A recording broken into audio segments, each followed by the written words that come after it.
Hello, everyone, and welcome to episode 30 of the SWL DXing News Report.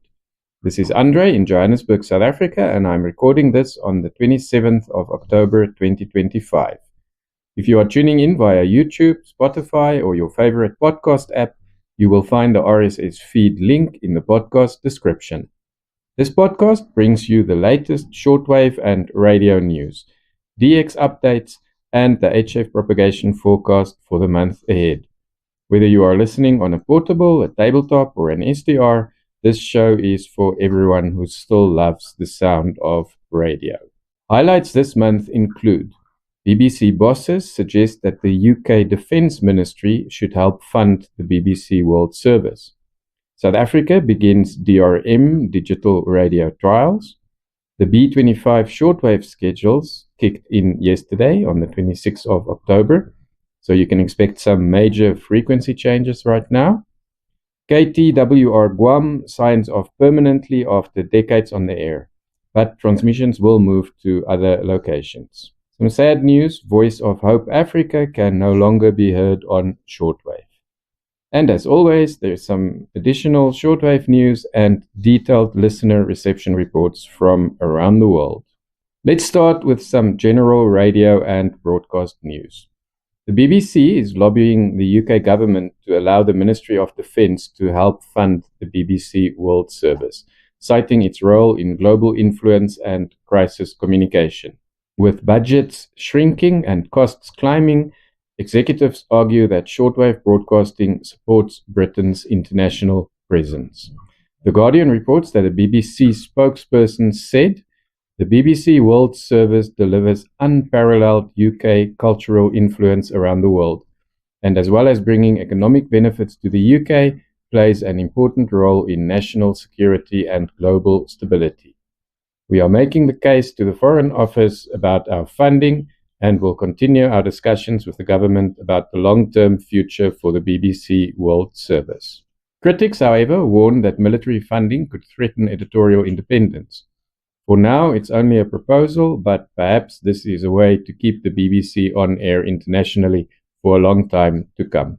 And staying with the BBC, the corporation reports that according to the latest Radio Joint Audience research figures in the UK, known as RAJAR, for the period 23 June to 14 September 2025, the BBC remains the number one radio brand in the UK. 31 million people tune in each week for live output across all the BBC's radio stations, and that gives them a share of 42% of radio listeners in the United Kingdom. BBC Radio 2 continues to be the UK's biggest single radio station and saw an increase in listeners this quarter with 12.8 million people tuning in. That is an increase of 1.3%. The BBC Radio 2 breakfast show, presented by Scott Mills, continues to be the UK's biggest breakfast show with 6.2 million listeners. Radio 6 Music remains the biggest digital-only station in the UK and increased its listeners to 2.7 million. That is up from 2.6 million in the second quarter of 2025. BBC Radio 1 continues to be the biggest station for young listeners, with 4.17 million listeners.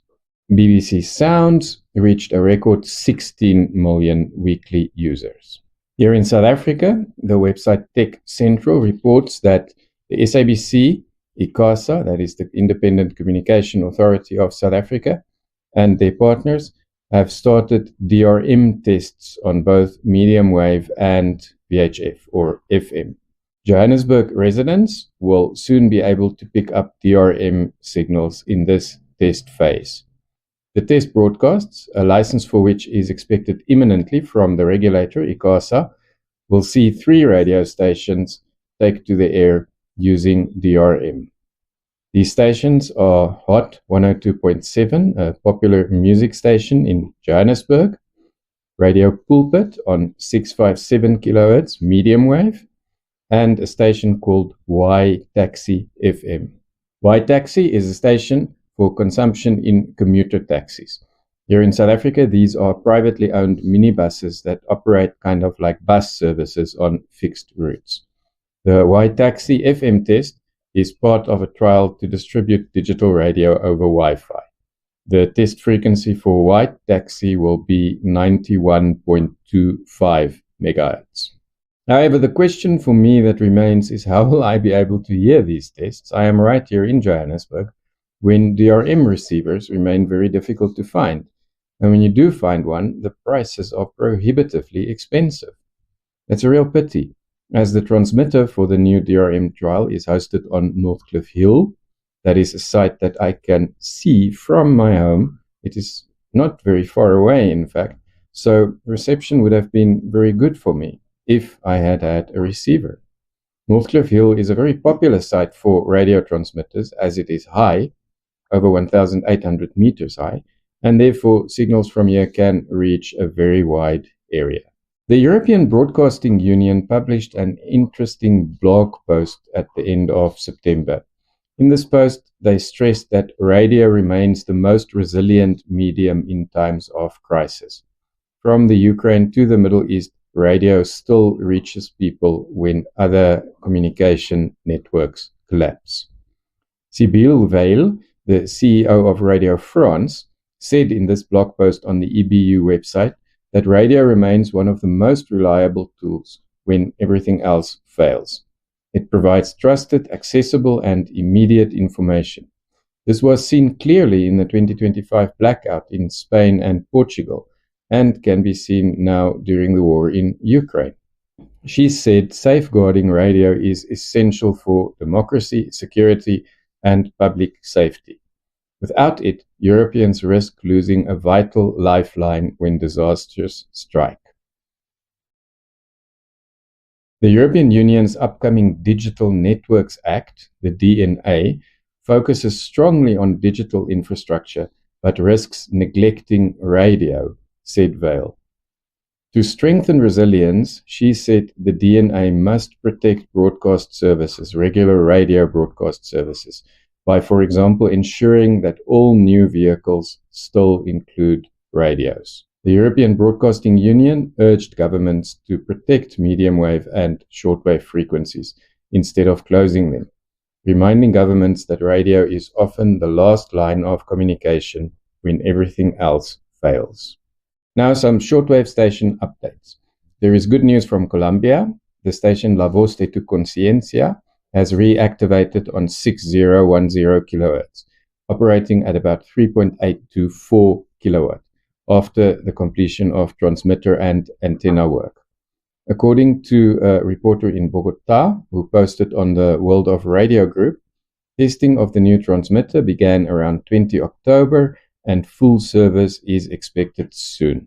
The station will be on air roughly between 2200 UTC to 1000 UTC. From 26 October, Bible Voice Broadcasting will air a new 30-minute program in the Udmurt language, a very little-known language spoken in Europe. This will be every Sunday at 1830 UTC on 7520 kHz via Tashkent, Uzbekistan. Udmurt is a Uralic language with Turkic influences. It last appeared on shortwave in 2011 when FEBC Saipan KFPS closed. 25 October 2025, the day before the B25 shortwave schedules kicked in, marked the final broadcast of KTWR Guam, operated by Trans World Radio. Since the 1970s, KTWR has served listeners across Asia and the Pacific with Christian programming. The closure leaves a gap in the radio landscape in Guam. But TWR will continue with all transmissions that used to come from Guam, as before, just from other locations. On 26 October, that is yesterday, I am recording this on the 27th of October, the HFCC B25 shortwave schedules kicked in. So you can expect major frequency adjustments now as broadcasters shift to their winter frequencies, that is, of course, winter in the Northern Hemisphere, for optimal propagation paths. I assume they switch to summer frequencies for the Southern Hemisphere. We never talk about that. Some databases may take days or even weeks to update.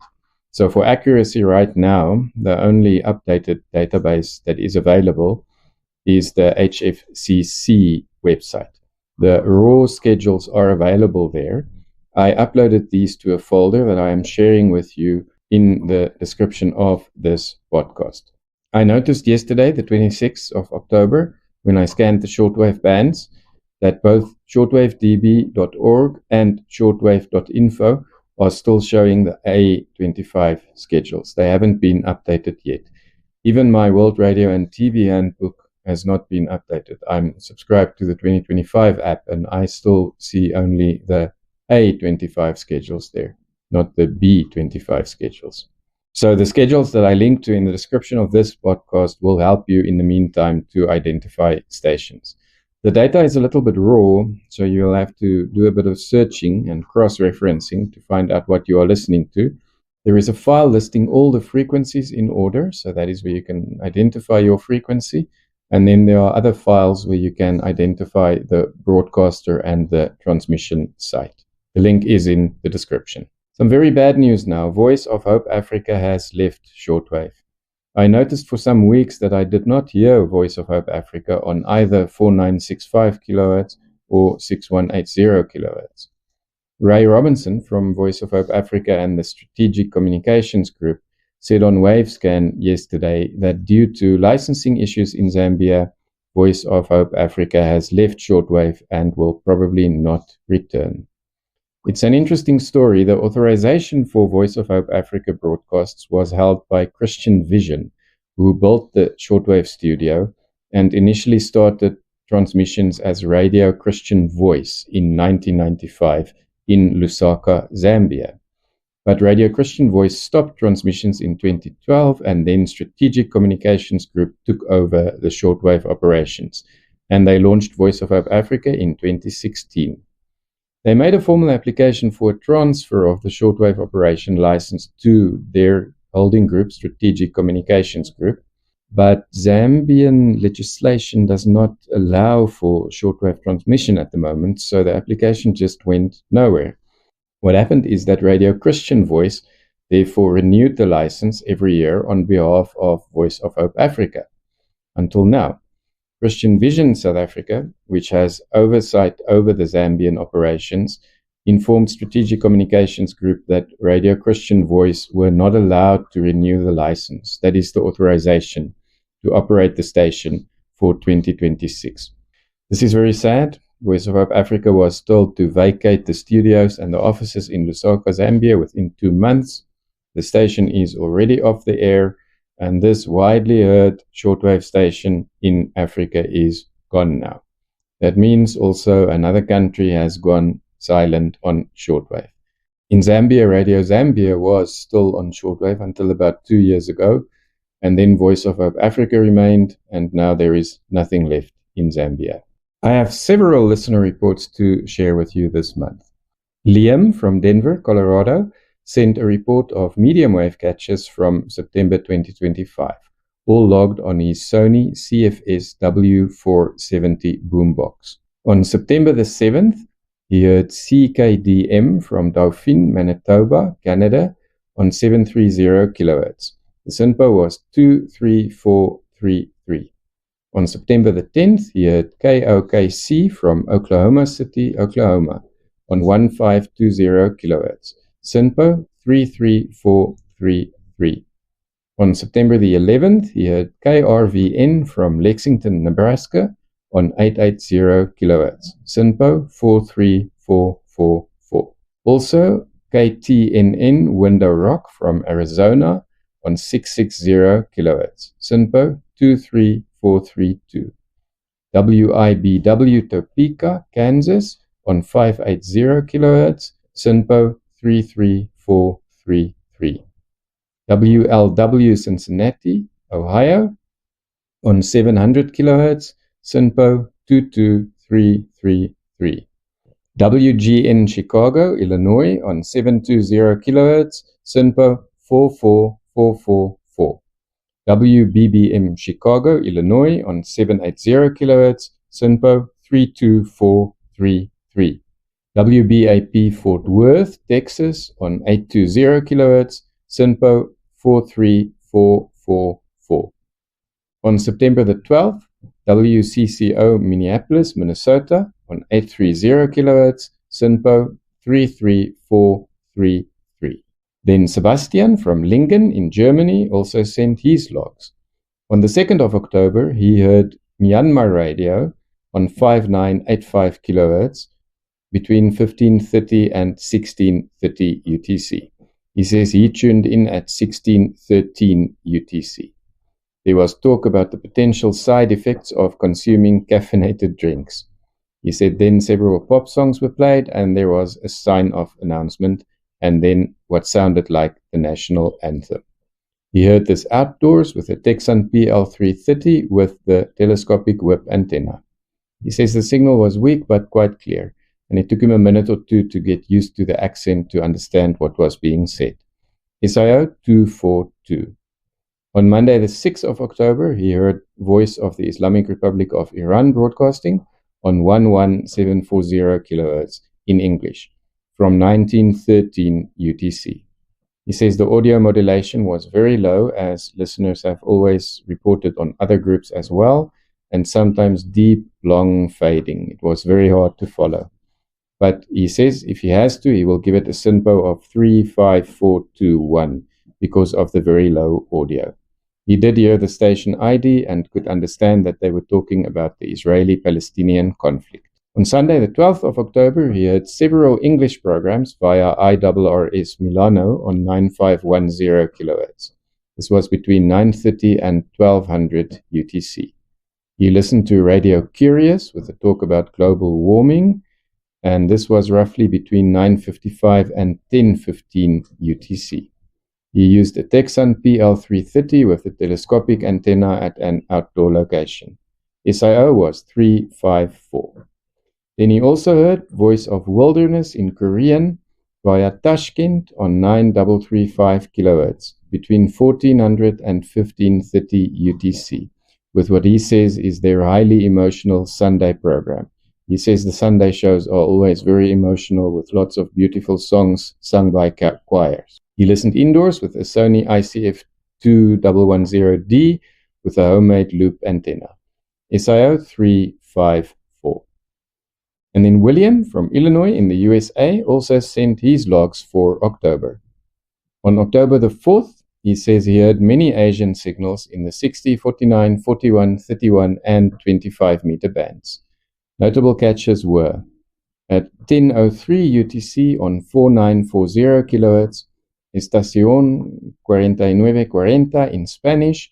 From Colombia, they played music, SINPO 35332. He says it is the second time that he heard this station. At 10:08 UTC on 4955 kHz, he heard Radio Cultura Amauta from Peru. They played music, SINPO 15341. It is a new country for him, he says. It is now country number 54. He sent them a reception report via email. At 10:13 UTC on 6050 kHz, he heard HCJB, Voice of Andes in Quechua from Ecuador, SINPO 35343. At 10:39 UTC on 11905 kHz, he heard CRI in English talking about Chinese music, SINPO 55444. He says it was a very interesting lesson. And then at 1100 to 1130 UTC on 7425 kHz, he heard Radio New Zealand International. It was an interview with Tammy Nielsen, a Canadian-born Kiwi musician. On the 14th of October, William heard Radio Inconfidencia from Belo Horizonte in Brazil at 2141 UTC on 15190 kHz, SINPO 25332. He says he was listening with his PL990X outside with a vertical wire antenna. He also caught the Voice of Vietnam in Spanish at 2114 UTC on 11885 kHz, SINPO 25332. And he logged the CRI transmitter from Shijiazhuang in China. He says he thinks this was the first time for him. This was at 2133 UTC on 13690 kHz, SINPO 55445. Then on 17 October, he says he tuned into Wavescan at about 21:48 UTC on WRMI on 9955 kilohertz. He decided to listen for a while. He says within just a minute or so, they then announced this is me, Andre, my special report on FM in China, which he then listened to. Manuel in Monterrey, Mexico, also sent a reception report. He used the Tradosen DX286 for broadcast stations and the Texan PL880 for utilities. On both of these, he used a real antenna, the XH Data AN80, which is 7 meters long, and he connected this to the antenna jack of the radios. On Saturday, the 18th of October, he heard on 5915 kilohertz Myanmar radio at 1240 UTC from a transmitter at Naypyidaw in Myanmar. There was a woman talking in Burmese, SIO 253. On 5985 kilohertz, he also heard Myanmar radio at 1250 UTC from Yangon, Myanmar. Again, a woman talking in Burmese. The programs on both these frequencies were different. Interesting. SIO 253. He says these two stations from Myanmar are hard to catch for him at home, and usually their signal strength is very low. He did this DXing session at a park though, and although the signal was low, the reduced noise levels made it possible for him to hear these stations. He also heard on 11550 kHz Radio Denge Gel from Gavar, Armenia at 1311 UTC. There were men talking.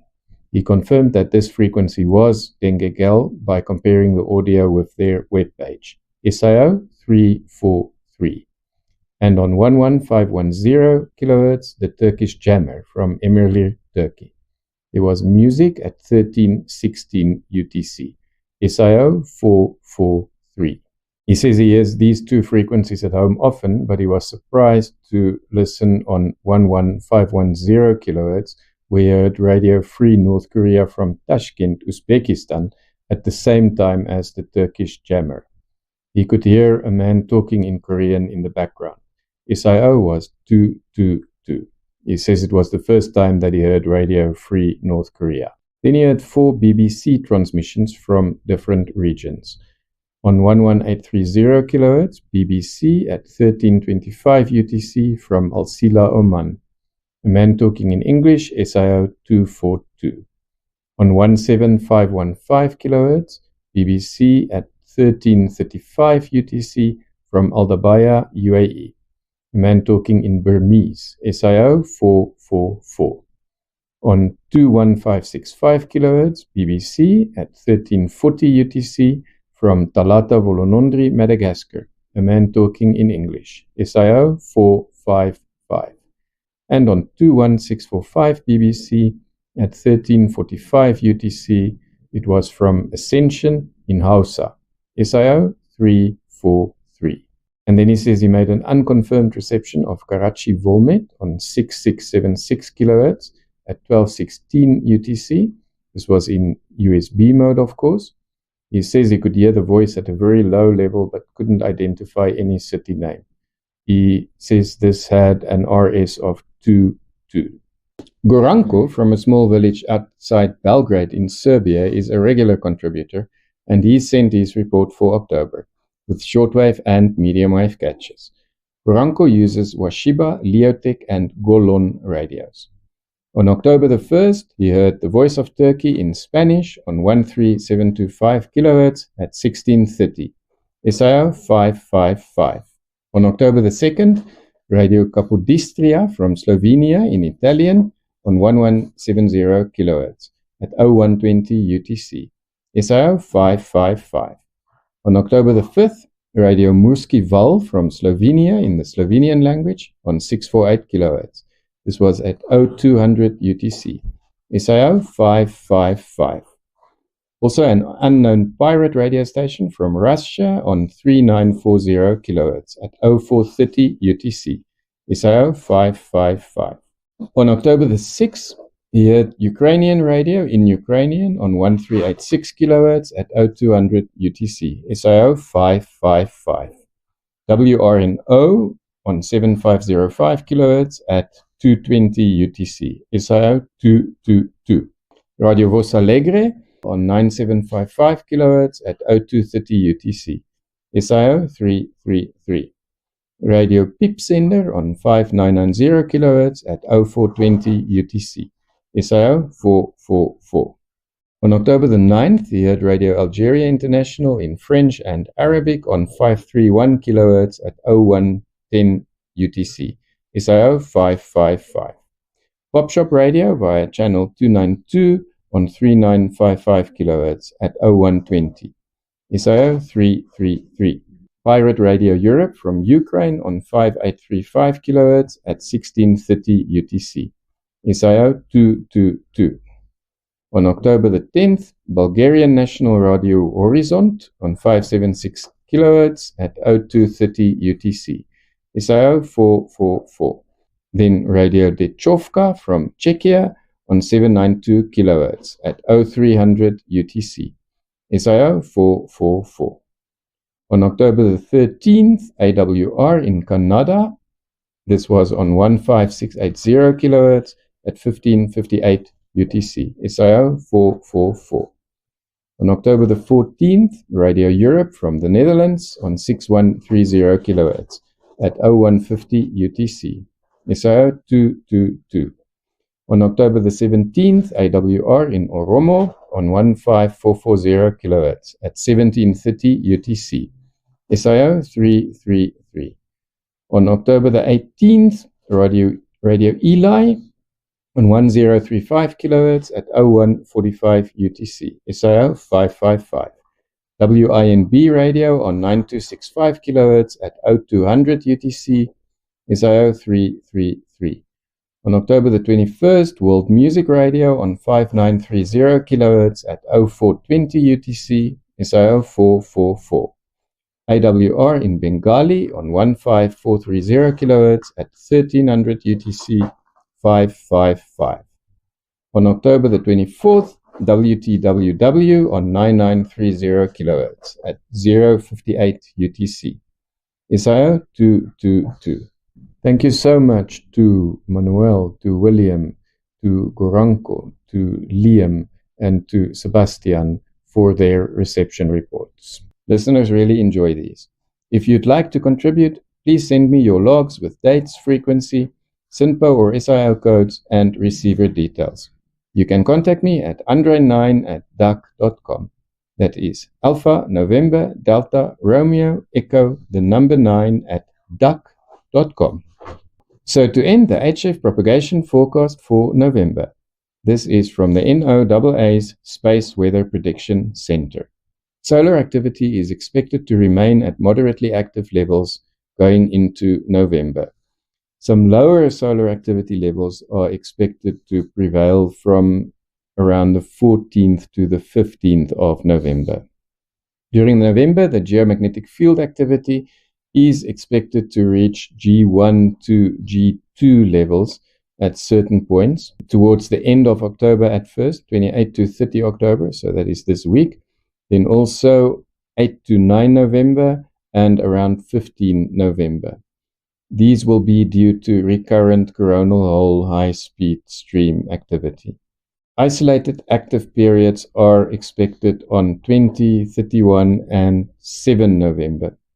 Further isolated active periods are also expected on 20, 31, and 7 November, also due to recurrent coronal hole high-speed stream activity. Quiet to unsettled levels are expected on the remaining days of the outlook period. So it's a mixed bag. It looks like we can expect some good days, but also some days where reception and propagation will probably not be the best. But sometimes during storms, reception also turns out to be quite interesting. Check the updates at the links in the description of this podcast for the latest on the space weather and propagation. So that brings me to the end of episode 30 of the SWL DXing News Report. Thank you very much for joining me. And once again, if you have station news or a reception report, send me an email. You can contact me at andre9@duck.com. That is Alpha November Delta Romeo Echo 9@duck.com. Until next time, stay tuned, keep listening, and as always, happy DXing everyone. Andre the man. from a land so wide.